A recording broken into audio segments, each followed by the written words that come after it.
Every Monday is $9 Mondays over at WagerTalk.com and SportsMemo.com. Get any best bet or daily package for only $9.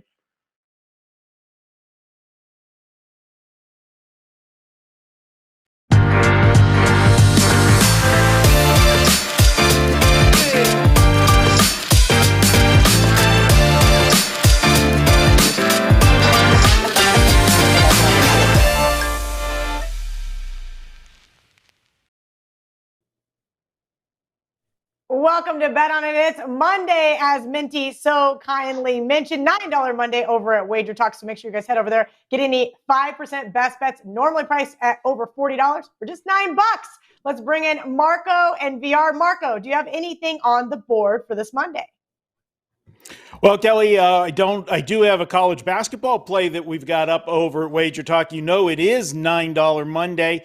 I've got that up for tonight in college basketball, and I do have a play for Sunday. Look the Sunday card over, and there's going to be some movement, I believe, in this game. So I jumped on it now, and that is available at WagerTalk. And if you wait till midnight, well, you can pay $25 instead of $9. So head on over to WagerTalk.com. And, just got to say it. Jared Goff, he is such a baby. Listen, we're not even going to talk about Jared Goff right now. It's Monday morning. I'm moving on for the horrificness that was John Gruden and that was Jared Goff of this weekend. I'm done. It's a new week. I don't even want to get into it. But yes, Jared Goff. Well, technically, it's not a new week. It's still this week. It's Monday. Okay, it's the last game of the week. In my world, because if I sit there and focus on how much money those two games cost me, I'll have an even further bad week. We all know I was very vocal about it on the podcast that actually didn't even get produced, and because of an error, it's been a hell of a weekend. But VR, you had a good weekend. Tell everybody what you've got over at WagerTalk right now. Yeah, I think I came out a little ahead in NFL because I had a good Saturday. I bought back the Arizona play when the San Fran line moved so high, but I did good with the Raiders and over. And then Sunday, I gave so much volume. Again, there's only 3 days left in 2020, and I apologize to a lot of the new guys that jumped on board that are like, holy shit, there's a lot of stuff. I told you. I got guys with me for years. My goal is to win year after year, and we've done some damage this year. So I said it, with a week left, I'm going to try to add as much profit for my guys as possible. If you're new, be selective, but don't be afraid. We're a few days away from the 1st of January. We all get the reset and aim for those same goals. But I like to tell you when I win. I like to tell you when I lose. And again, I've had a great NFL season, and I'm really looking forward to the playoffs, but I've gotten off terribly in NBA. I bet Memphis today +6. I didn't release it because it's moved all the way down to 4. The value's gone. I bet Wisconsin -8.5. I did release that one at -9. A 3% play. I think I'm up a little bit in college basketball, but I'm down in NBA. And to be honest with you, I'm kind of happy. If we came out of the gate crushing the hoops while football was good, I'd be a little bit nervous. When football's over, then what do? But now that we're fine in football, built up much profit, and not doing well in NBA and not crushing it in college basketball, everybody's getting busy to try to get on track. So for me, that's a positive. I'm looking forward for what's ahead. That's what I got going on. And tonight's game especially, I'm so excited for. I woke up more happy for tonight's Monday night game, honestly, Kelly, than I did when I look at that Bitcoin account every morning. It's been my latest go-to to start my day. I take a peek at Ethereum, a little peek at Ripple, and then go to the big one, Bitcoin. And thank the Lord. Thank you, Lord, for that one. But Monday night tonight, I got a lot going on, so I'm really excited for this game. I'm excited to hear that you are on the Badgers with me. I did play them at 9 as well, so hopefully they can make it an easy one for us.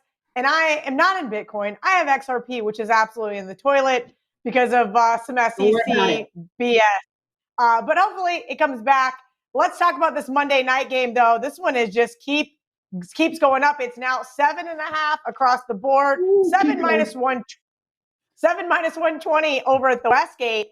Looks like total 47, and there's 147.5 with our friends over at Bet Online. So I have this as Bills -0.5 and a 6.5 and a 6-point teaser from earlier in the week. So I'm just kind of hanging tight. I think I was going to take a bite here at 7.5, see if I can't hit a middle. Marco, I'm going to start with you first. What are your thoughts on this Monday Night Football game? Well, Kelly, this Monday Night Football game for Buffalo, there's still meaning for them because they're trying to get that number 2 seed. They could have locked it up already had the Pittsburgh Steelers lost yesterday, which for 3/4 of that game looked like they were going to lose, but they rallied and got the win. Now you've got to have a win by Buffalo if they want to hold on to the number 2 seed. Is that enough for motivation for me to lay an inflated line? We talked coming into the season, Kelly, about, home underdogs on Monday Night Football. It was always something that was good in going back a long ways. It was like gold. But then the last several years, that trend had, evened out and really has not been profitable. But this year of 2020, it's come back. Monday night home dogs, especially the divisional home dogs, have done well. And that's exactly what we find with the New England Patriots. But the Patriots are in an unfamiliar role, Kelly.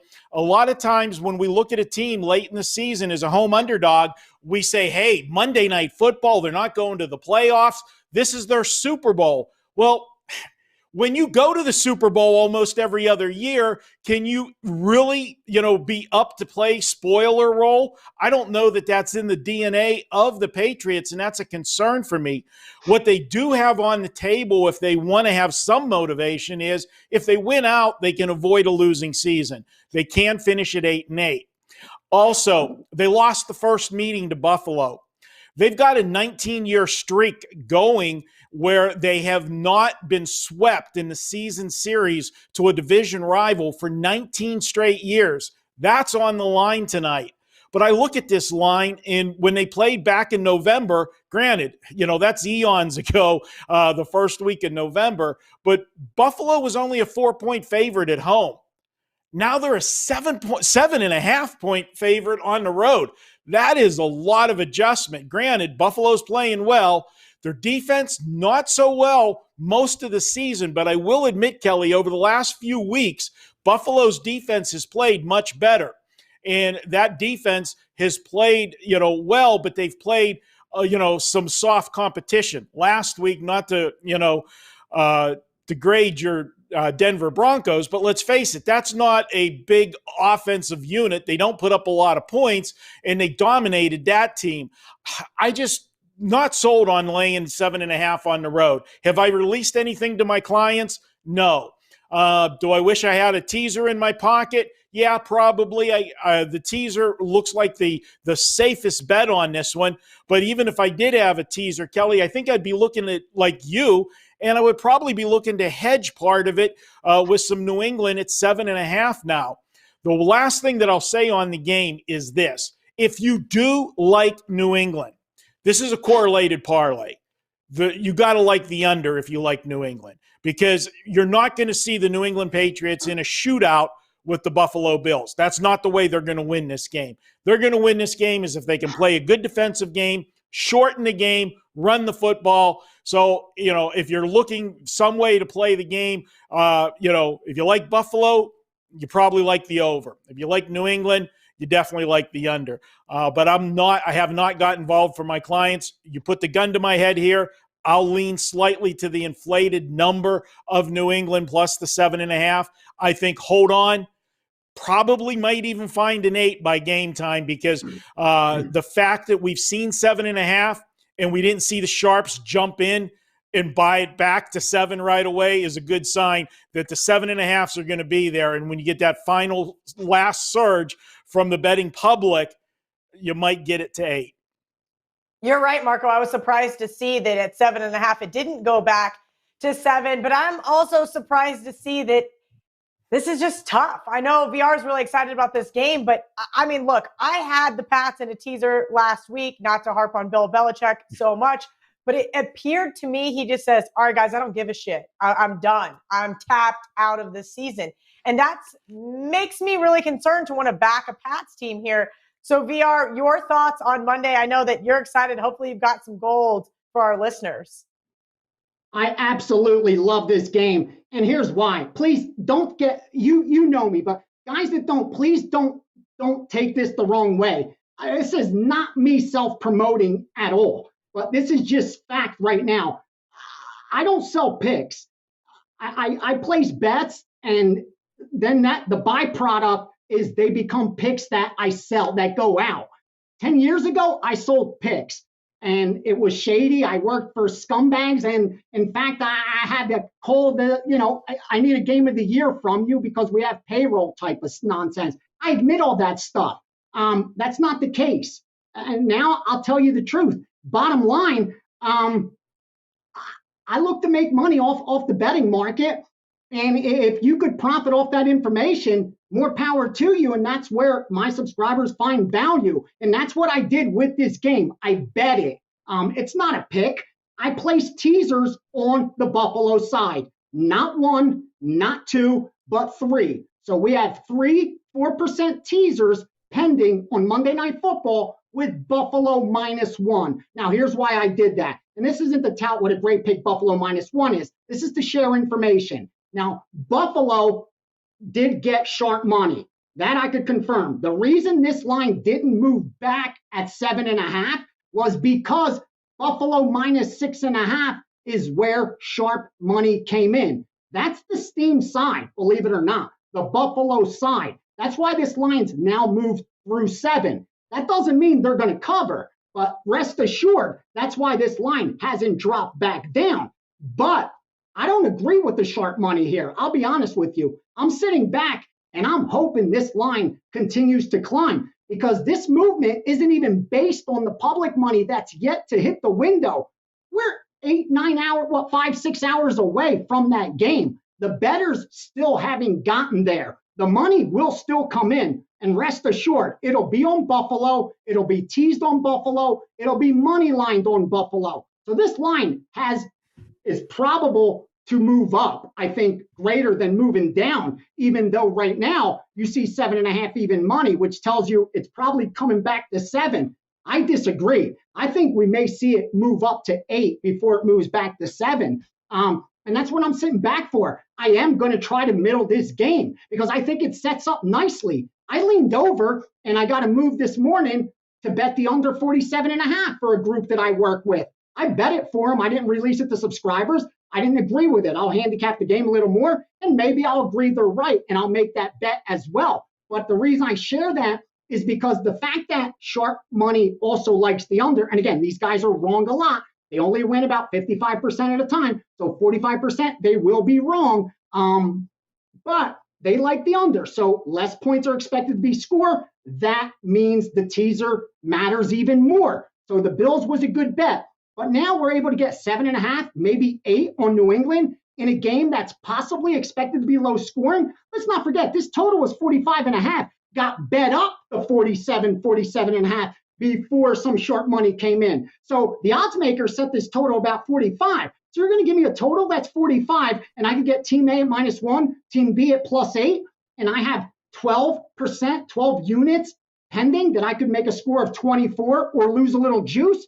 It's an easy bet for me to make. We will be on New England plus the points, and it does make sense on that under. I thought they were going to come in on the over because of the fact these two teams, if you look, yards per play, they give up a lot on both of them. New England's down near the bottom, 22nd, Buffalo's 15th. So these defenses allow teams to move the ball on them. A little surprised we saw sharps come in on the under. So that's where I am. That's why I'm so happy, not to confuse anyone out there. But the Buffalo teaser made a ton of sense. You could still get in on it, the Buffalo teaser, if you like. Open it for next week or find something next week to tie it into. Or, if you like the New England side plus the points and agree with Marco, because I kind of agree with Marco myself. I think this line's too high. I really do, Kelly. I think New England's the way to play it. Buffalo's the better team. What scares me is what I said on Bet On It Wednesday. This is finally where little brother comes back home from college with his black belt in jiu-jitsu, and he finally gets to beat up big brother in Thanksgiving. That's my only concern, that if Buffalo starts to put it on New England, will they keep putting it on them? And again, their offense is so good, and that's the most predictive, stat we have, offensive. That's what they're best at. So for me, it's tough to fade Buffalo. I wouldn't want to do it, but I'm going to have to do it because it just sets up so nicely on a teaser. And I could share with you, sharps are on the under as well. They bet Buffalo at 6.5. They bet Memphis and NBA +6. They bet Wisconsin -8.5. They bet Minnesota in college basketball +3. And under Memphis, Brooklyn. That's pretty much what I've got so far going today. All right, a little extra gold there from VR. Don't forget, VR has Georgia still in play in the bowl games. I have Oklahoma State for our best bets from last week. And of course, we'll be back this Wednesday. Thank you guys for hanging out with us on our last edition of Monday Night Football for the 2020 NFL season. We'll see you guys on Wednesday. And until then, let's bet on it. Every Monday is $9 Mondays over at WagerTalk.com and SportsMemo.com. Get any best bet or daily package for only $9.